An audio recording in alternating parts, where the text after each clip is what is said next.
అందరికీ నమస్కారం. ఈ వీడియో చూసే ముందు ఒక లైక్ కొట్టి ఓం నమః శివాయ అని కామెంట్ చేయండి. ప్రతి ఒక్కరూ లక్ష్మీ కటాక్షం కావాలని కోరుకుంటారు. అయితే అది కొందరిని మాత్రమే వరిస్తుంది. అయితే ప్రతి ఒక్కరూ కూడా లక్ష్మీ కటాక్షాన్ని పొంది లక్ష్మీదేవి ఇంట్లోకి అడుగుపెట్టే కొన్ని శక్తివంతమైన పరిహారాల గురించి ఇప్పుడు తెలుసుకుందాం. అలాగే లక్ష్మీదేవి మన ఇంట్లో ఉంటే కొన్ని సంకేతాలను తెలియజేస్తుంది. ఆ సంకేతాలు ఏమిటో కూడా మనం పూర్తిగా తెలుసుకుందాం. మన జ్యోతిష్య శాస్త్రాలలో కొన్ని శక్తివంతమైన పరిహారాలు వివరించబడ్డాయి. విపరీతమైన సంపదలను ఆకర్షించి మిమ్మల్ని గొప్ప స్థాయికి ఎదిగేలా చేసే కొన్ని శక్తివంతమైన పరిహారాలను ఈ వీడియోలో తెలుసుకుందాం. మన హిందూ ధర్మంలో తులసి మొక్కకు చాలా దైవశక్తి ఉంటుంది. ప్రతి నిత్యం తులసి కోటలో దీపం వెలిగించి తులసి మాతకు నమస్కారం చేసుకుంటే మీ ఇంట్లోకి లక్ష్మీదేవి అడుగుపెట్టి మీ కుటుంబానికి సకల సౌభాగ్యాలు వర్తిస్తాయి. తులసి కోటలో లక్ష్మీదేవి నివసిస్తుంది కాబట్టి తులసి కోటను పూజించడం ద్వారా సకల సౌభాగ్యాలు కలుగుతాయి. తులసి కోటను పూజించే ప్రతి ఒక్కరి ఇంటిలో కూడా లక్ష్మీదేవి తిష్ట వేసుకుని కూర్చుంటుంది. లక్ష్మీదేవి ఆశీర్వాదంతో త్వరగా సంపన్నులు కావాలంటే మీ పూజ గదిలో ఉన్న లక్ష్మీదేవి చిత్రపటం ముందు ఒక గిన్నెలో నీళ్లు పెట్టి ఆ నీటిలో పచ్చకర్పూరం అలాగే పసుపు వేసి ఉంచండి. ఆ నీటిని 2 రోజులకు ఒకసారి మారుస్తూ ఉండండి. ఇలా 1 నెల రోజులు చేస్తూ ఉంటే అఖండ ఐశ్వర్య ప్రాప్తి కలుగుతుంది. పచ్చ కర్పూరంలో దైవశక్తులను ఆకర్షించే శక్తి ఉంటుంది. కర్పూరం నుండి వచ్చే సువాసనల ద్వారా మీ ఇంట్లోకి లక్ష్మీదేవి అడుగు పెడుతుంది. విపరీతమైన ధనాన్ని ఆకర్షించే శక్తి కర్పూరానికి మాత్రమే ఉంటుంది కాబట్టి విపరీతమైన అప్పుల బాధలు, వృధా ఖర్చులు ఏర్పడుతుంటే ఒక పసుపు రంగు వస్త్రంలో కర్పూరాన్ని మూటగట్టి మీ పూజ గదిలో ఉత్తరం ముఖంగా పెట్టి ఈ కర్పూరం మూటకు ప్రతిరోజు ధూపం వేయండి. మీ ఇంటి ధనాదాయం బాగా పెరిగి ఆర్థికంగా స్థిరపడతారు. మీ ఇంట్లో లక్ష్మీదేవి ఉంటే ఈ సంకేతాన్ని ఖచ్చితంగా మీకు తెలియజేస్తుంది. ఆ సంకేతం ఏమిటంటే మీకు తెలియకుండానే ఇంట్లో మంచి సువాసనలు వస్తాయి. మీరు ఇంట్లో పూజ చేయకుండానే ధూపం వెలిగించకుండానే ధూపం వాసన కానీ లేక అగరవత్తుల వాసన కానీ వస్తే ఖచ్చితంగా మీ ఇంట్లో లక్ష్మీదేవి ఉందని మీకు తెలియజేసే సంకేతం. అలాగే మీరు పూజ చేసే సమయంలో లక్ష్మీదేవి అమ్మవారి ఫోటో నుండి పుష్పం కింద పడితే లక్ష్మీదేవి మీరు చేసే పూజని స్వీకరించింది, మీ ఇంట్లోనే తిష్ట వేసుకుందని తెలిపే సంకేతం.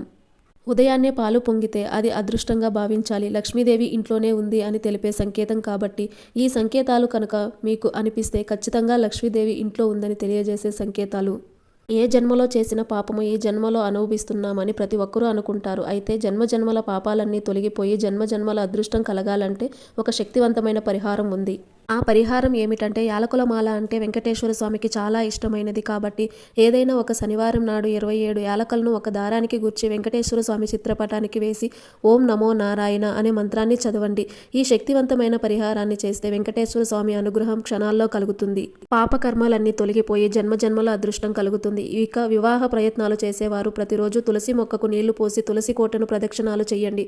వివాహం కాని వారికి త్వరగా వివాహం కుదురుతుంది. అక్షంతులు అంటే లక్ష్మీదేవికి చాలా ప్రీతికరమైనవి కాబట్టి ప్రతి ఒక్కరూ పూజ గదిలో తప్పనిసరిగా అక్షంతలను పెట్టుకోవాలి.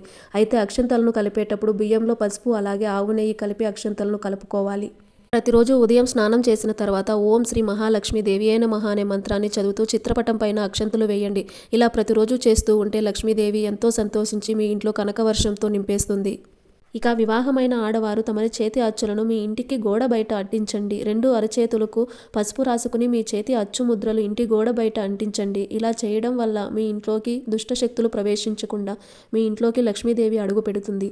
మీ భర్తకు అదృష్టం కలిసి వచ్చి భర్త ఆదాయం విపరీతంగా పెరగాలంటే వివాహమైన ఆడవారు తప్పనిసరిగా ప్రతిరోజు స్నానం చేసిన తర్వాత పాపిట్లో కుంకుమ బొట్టు పెట్టుకోవాలి. కుంకుమ బొట్టు పెట్టుకునేటప్పుడు ఒక మంత్రాన్ని చదవండి. ఆ మంత్రం ఏమిటంటే ఓం సర్వేశ్వరి సర్వశక్తి స్వరూపిణి మమ కుటుంబ రక్షమాం కురు స్వాహ.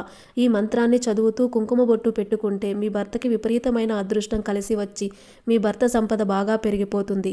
ప్రతి పనిలో విజయాలు సాధిస్తారు. ప్రతి ఒక్కరూ ధనవంతులు కావాలని ఆశిస్తారు. అదృష్టం కొంతమందికే వరిస్తుంది.